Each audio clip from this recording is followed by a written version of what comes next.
ಆ ಸಹದೇವನಿಗೆ ಒಬ್ಬ ತಂಗಿ ಇರ್ತಾಳೆ. ಆ ತಂಗಿಯನ್ನು ನೋಡಿ ಭಾಳ ಚೆನ್ನಾಗಿದೆ. ವಾಯುದೇವರ ವೈರಾಗ್ಯ ನಾವು ಕೇವಲ ಹನುಮಂತ ದೇವರಾದಾಗ ಮಾತ್ರ ವಾಯುದೇವರ ವೈರಾಗ್ಯ ಇದೆ. ಭೀಮಸೇನ ದೇವರಾದಾಗ ಏನು ವೈರಾಗ್ಯ ಇಲ್ಲ, ಏನಿಲ್ಲ, ಬೇಕಾದಷ್ಟು ಊಟ ಮಾಡ್ತಿದ್ರು ಅಂತ ಅದೇ ಕೇಳಿದ್ರೆ ಈ ಭಾಗ ನೆನಪಿರಲಿ. ಅಂದರೆ ಭೀಮಸೇನ ದೇವರು ವೈರಾಗ್ಯ ಅಂತ ಗೊತ್ತಾಗುತ್ತೆ. ಆಮೇಲೆ ಸಹದೇವ ರಥವನ್ನು ಭೀಮಸೇನ ದೇವರಿಗೆ ಕೊಟ್ಟ. ಭೀಮಸೇನ ದೇವರು ಅದನ್ನು ಕೃಷ್ಣನಿಗೆ ಸಮರ್ಪಣೆ ಮಾಡ್ತಾರೆ.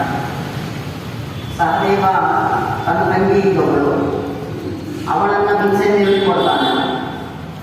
ಭೀಮಸೇನ ದೇವರು ಅಂತಾರೆ, ನಾನು ಮದುವೆಯಾಗಿ ಏನು ಮಾಡಿ ಬೇಡ ಅಂತ ಹೇಳಿ ತನ್ನ ತಮ್ಮನಾದ ಸಹದೇವನಿಗಾಗಿ ಇವುಗಳನ್ನು ನಾನು ಕರ್ಕೊಂಡು ಹೋಗ್ತೀನಿ ಅಂತ ಭೀಮಸೇನ ದೇವರು ಸ್ವೀಕಾರ ಮಾಡ್ತಾರೆ. ತಂದು ಸಹದೇವನಿಗೆ ಒಬ್ಬ ಮದುವೆ ಮಾಡಿಸ್ತಾರೆ. ಶ್ರೀಮದಾಚಾರ್ಯ ತಾತ್ಪರ್ಯದಲ್ಲಿ ಆ ಮಾತನ್ನು ಹೇಳ್ತಾರೆ. ಭೀಮ ಕನ್ಯಾಂ ಸಹ ದೇವಸ್ಯ ಹೇತೋ ಸಮಗ್ರಹೀತ ಅನುಜಸ್ಯಾತ್ಮನ ಸಹ. ಭೀಮಸೇನ ದೇವರು ಸಹದೇವನಿಗಾಗಿ ಆ ಕನ್ಯೆಯನ್ನು ಸ್ವೀಕಾರ ಮಾಡಿದ್ರು. ಯಾರು ಅಂದ್ರೆ ಏಕಾಪೂರ್ವಂ ಕೇಶವಿನೋ ಶೈವ ಭಾರ್ಯ, ಅಶ್ವಿನಿ ದೇವತೆ ಮಡದೇವರು, ಉಷಾ ಎನ್ನುವ ದೇವತೆ, ಅವಳೇ ಈಗ ಜಲಾಸನ ಮಗಳಾಗಿ ಬಂದಿರ್ತಾಳೆ. ಅವಳ ಮೂಲಕ ತಗೊಂಡು ಭೀಮಸೇನ ದೇವರಿಗೆ ಅಮ್ಮನಾಗಿ ಅವಳನ್ನು ಮತ್ತೆ ನಕುಲ ಸಹದೇವರು ಆ ಸಹದೇವರಿಗೆ ಮೂಲ ರೂಪದ ಹೆಂಡತಿಯನ್ನು ದೊರಕಿಸುವುದಕ್ಕಾಗಿ ಭೀಮಸೇನ ದೇವರಿಗೆ ಮಾಡಿದರು ಎನ್ನುವುದಾಗಿ ಶ್ರೀಮದಾಚಾರ್ಯರು ನಿರ್ಣಯವನ್ನು ಕೊಡ್ತಾರೆ. ಆಮೇಲೆ ನೋಡಿ, ಗೆದ್ದದ್ದು ಯಾರು, ಕೊಂದದ್ದು ಯಾರು, ಭೀಮಸೇನ ದೇವರು. ಆದರೆ ಭೀಮಸೇನ ದೇವರಿಗೆ ಏನು ಸಿಗಲೇ ಇಲ್ಲ, ಏನು ಉಳ್ಕೊಳ್ಳೇ ಇಲ್ಲ.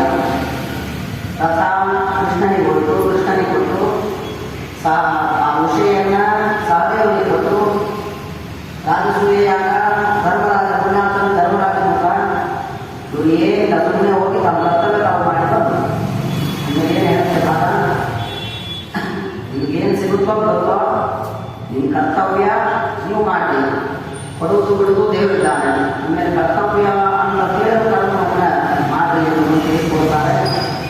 ಇದು ಒಂದು ಭೀಮಸೇನ ದೇವರ ವಿದೇಶವನ್ನು ನಾವು ತಿಳಿಬಹುದು. ಇಷ್ಟ ಆಯಿತು. ಅದರಿಂದ ಇಂದ್ರಪ್ರಸ್ಥಕ್ಕೆ ಬಂದು ಎನ್ನುವಂತಹ ಭಾಗ. ಇನ್ನು ಇವತ್ತಿನಿಂದ ಮಹಾಭಾರತ ದಿಗ್ವಿಜಯ ಪರ್ವ